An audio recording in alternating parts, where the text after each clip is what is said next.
नमस्कार। दिन भर की हाइलाइट्स जानने के लिए सुनते रहिए सुजस आवाज राजस्थान। सुजस पॉडकास्ट में मेधा से आप सुन रहे हैं प्रदेश की खास खबरें। नजर सबसे पहले आज की सुर्खियों पर। मुख्यमंत्री श्री भजनलाल शर्मा का डूंगरपुर के युवाओं से संवाद। युवाओं ने रोजगार और परीक्षा सुधारों पर जताया मुख्यमंत्री का आभार। मुख्यमंत्री ने लोहड़ी और मकर संक्रांति पर प्रदेशवासियों को दी शुभकामनाएं। पर्व को बताया सामाजिक और सांस्कृतिक सौहार्द का प्रतीक।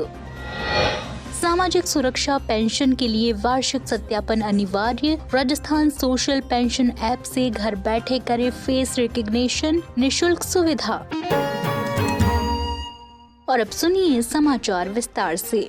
मुख्यमंत्री भजनलाल शर्मा ने आज मुख्यमंत्री निवास पर डूंगरपुर क्षेत्र से आए युवाओं के साथ बजट पूर्व संवाद किया। इस दौरान युवाओं ने राज्य सरकार द्वारा 1 लाख सरकारी नियुक्तियां देने, पेपर लीक मुक्त राजस्थान सुनिश्चित करने और भर्ती परीक्षाओं का वार्षिक कैलेंडर जारी करने जैसे महत्वपूर्ण निर्णयों के लिए मुख्यमंत्री का आभार व्यक्त किया। युवाओं ने कहा कि सरकार के इन कदमों से प्रदेश में रोजगार के नए अवसर सृजित होंगे और पारदर्शी और समयबद्ध भर्ती प्रक्रिया से प्रतिभावान युवाओं का विश्वास मजबूत होगा। उन्होंने परीक्षा प्रणाली में सुधार और निष्पक्षता सुनिश्चित करने के लिए उठाए गए कदमों की सराहना की। कार्यक्रम के दौरान बेनीश्वर धाम के विकास कार्यों को लेकर एक विस्तृत प्रस्तुतिकरण भी दिया गया। इसमें धार्मिक और सांस्कृतिक पर्यटन को बढ़ावा देने, आधारभूत सुविधाओं के विस्तार और क्षेत्रीय विकास से जुड़े प्रस्तावों पर जानकारी दी गई। मुख्यमंत्री भजनलाल शर्मा ने युवाओं से संवाद करते हुए कहा कि राज्य सरकार युवाओं के उज्जवल भविष्य के लिए प्रतिबद्ध है। रोजगार सृजन, पारदर्शी भर्ती व्यवस्था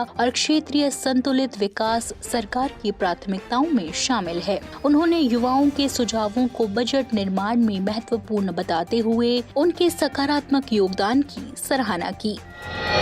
मुख्यमंत्री भजनलाल शर्मा ने लोहड़ी एवं मकर संक्रांति के पर्व पर प्रदेशवासियों को हार्दिक बधाई एवं शुभकामनाएं दी हैं। श्री शर्मा ने कहा कि बसंत ऋतु के आगमन और नई फसल के उल्लास में मनाए जाने वाला पर्व लोहड़ी प्रकृति के प्रति हमारी आस्था का प्रतीक है। उन्होंने कामना की कि लोहड़ी की पावन अग्नि प्रदेशवासियों के जीवन से नकारात्मकता को दूर कर स्वास्थ्य और समृद्धि का प्रकाश फैलाए। मुख्यमंत्री ने कहा कि भगवान सूर्य देव के उत्तरायण होने के अवसर पर मनाए जाने वाला पर्व मकर संक्रांति हमारे जीवन में सकारात्मक ऊर्जा का संचार करता है। यह पर्व हमारे देश की समृद्ध विरासत और सांस्कृतिक एकता का प्रतीक है। आप सभी को मकर संक्रांति और लोहड़ी की हार्दिक शुभकामनाएं। यह पर्व सूर्य देव के उत्तरायण में होने का महापर्व है। पौराणिक मान्यता है कि इस दिन सूर्यदेव अपने पुत्र शनिदेव की राशि मकर में प्रवेश करते हैं। इसलिए यह पावन दिवस अपने संबंधों को भी मजबूत करने का दिन है। इसी दिन माता गंगा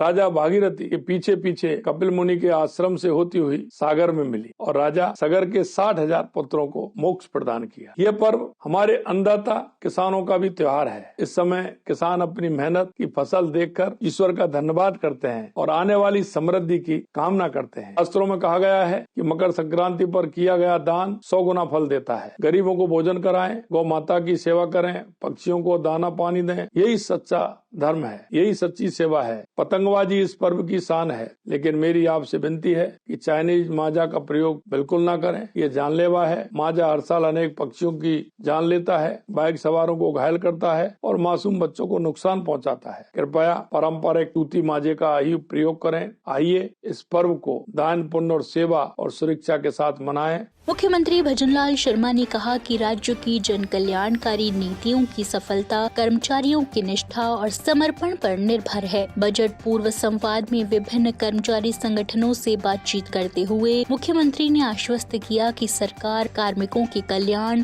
हितों की रक्षा और कार्य परिस्थितियों में सुधार के लिए प्रतिबद्ध है। उन्होंने बताया कि कर्मचारी संगठनों से मिले सुझावों को बजट में शामिल करने का प्रयास किया जाएगा और प्रशासनिक मांगों के त्वरित समाधान के लिए कार्मिक विभाग में कर्मचारी कल्याण अनुभाग का गठन किया गया है। नियम, पदोन्नति पदोन्नति और अन्य समस्याओं पर भी समय समय पर निर्णय लेकर राहत दी जा रही है। मुख्यमंत्री ने कहा कि 5 वर्षों में 4 लाख भर्तियों के संकल्प के तहत प्रक्रियाएं तेज कर दी गई हैं। 2 वर्षों में 1 लाख से अधिक नियुक्तियां दी जा चुकी हैं और इसी के साथ राष्ट्रीय युवा दिवस पर लगभग 1 लाख पदों पर भर्तियों का कैलेंडर जारी किया गया है। सरकार ने परीक्षा सूची की वैधता 6 माह से बढ़ाकर 1 वर्ष, अनुकंपा नियुक्ति की समय सीमा 90 से 180 दिन, पदोन्नति अनुभव में 2 वर्ष की छूट और RGHS में माता पिता सास ससुर में से एक को शामिल करने जैसे विशेष फैसले किए हैं।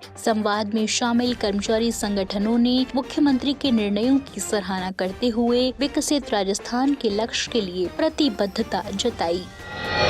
बढ़ते हैं अगली खबर की ओर। मकर संक्रांति के दौरान आमजन एवं पशु पक्षियों की सुरक्षा सुनिश्चित करने के लिए राज्य सरकार ने नायलॉन, सिंथेटिक चाइनीज मांझे और कांच या लोहे के चूर्ण से लेपित घातक धागों के विक्रय, भंडारण और उपयोग पर पूर्ण प्रतिबंध के आदेश जारी किए हैं। पशुपालन एवं गोपालन मंत्री जोराराम कुमावत ने प्रदेश वासियों को मकर संक्रांति की शुभकामनाएं देते हुए कहा कि पर्व की खुशियां किसी पशु पक्षी के लिए घातक नहीं होनी चाहिए। उन्होंने आमजन से केवल सुरक्षित सूती धागों के उपयोग और पक्षियों की अधिक आवाजाही के समय सुबह 6 से 8 और शाम 5 से 7 बजे तक पतंगबाजी से परहेज की अपील की है। पशुपालन विभाग के शासन सचिव समित शर्मा ने बताया कि NGT के आदेशों के अनुसार सभी जिलों में प्रतिबंध का सख्ती से पालन कराया जाएगा। उल्लंघन पर कड़ी कार्रवाई, विशेष पक्षी चिकित्सा व बचाव शिविर का व्यापक जन जागरूकता अभियान चलाने के भी निर्देश दिए गए। मकर संक्रांति के अवसर पर जयपुर शहर में होने वाली पतंगबाजी से घायल पक्षियों के उपचार हेतु पशु चिकित्सा क्लिनिक जयपुर सहित समस्त अधीनस्थ पशु चिकित्सा संस्थाएं 11 जनवरी से 17 जनवरी तक सुबह 9 बजे से शाम 6 बजे तक खुली रहेंगी। पशु चिकित्सा पॉली क्लिनिक जयपुर के लिए हेल्पलाइन नंबर 014123732337 जारी किया गया है।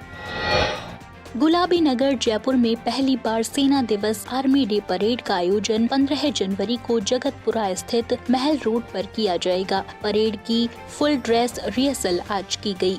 इस अवसर पर भारतीय सेना के अनुशासन, शौर्य, वीरता और पराक्रम का भव्य प्रदर्शन देखने को मिलेगा। जयपुर पुलिस आयुक्त सचिन मित्तल ने प्रेस कॉन्फ्रेंस में कहा कि परेड में प्रवेश केवल पास के माध्यम से ही होगा। बिना पास किसी भी दर्शक को प्रवेश नहीं दिया जाएगा। पास sso.rajasthan.gov.in पर लॉग इन कर निःशुल्क प्राप्त किए जा सकते हैं, लेकिन सीमित संख्या में ही जारी होंगे। एक पास पर एक ही व्यक्ति को प्रवेश मिलेगा और वैध पहचान पत्र लाना भी अनिवार्य होगा। इस ऐतिहासिक सेना दिवस परेड का सीधा प्रसारण राज्य की सभी ग्राम पंचायतों में भी किया जाएगा। पुलिस आयुक्त ने आमजन से शांतिपूर्ण और अनुशासित सहयोग की अपील करते हुए किसी भी संदिग्ध गतिविधि में सूचना तुरंत 100 या 112 या 7300363636 पर देने का आग्रह किया है।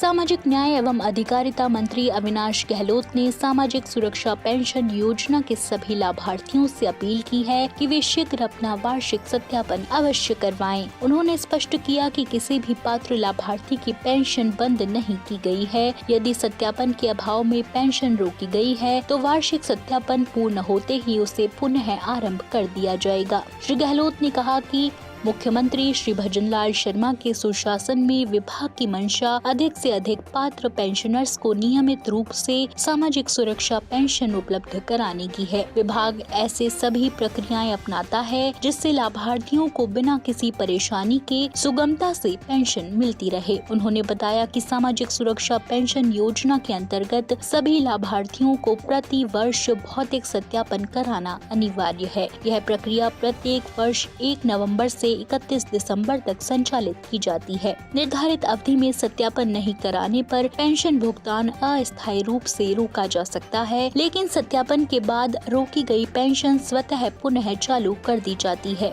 मंत्री श्री गहलोत ने बताया कि लाभार्थी घर बैठे एंड्रॉइड मोबाइल के माध्यम से Rajasthan social pension and Aadhaar face RD app का उपयोग कर फेस रिकग्निशन के आधार पर भौतिक सत्यापन कर सकते हैं।